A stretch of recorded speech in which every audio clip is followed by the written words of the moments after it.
Elma Agustina, istri Brigadir Muhammad Nur Hadi, membantah keras tuduhan menerima 400 juta rupiah dari Kompol Yogi agar tidak memperkarakan kematian suaminya.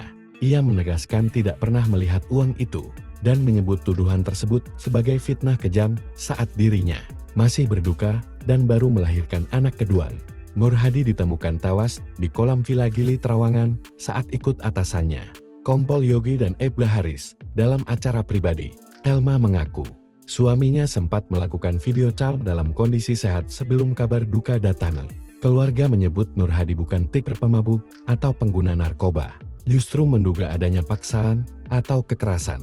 Hasil otopsi membuktikan adanya luka cekikan, patah tulang lidah, dan Nur Hadi masih hidup saat ditenggelamkan.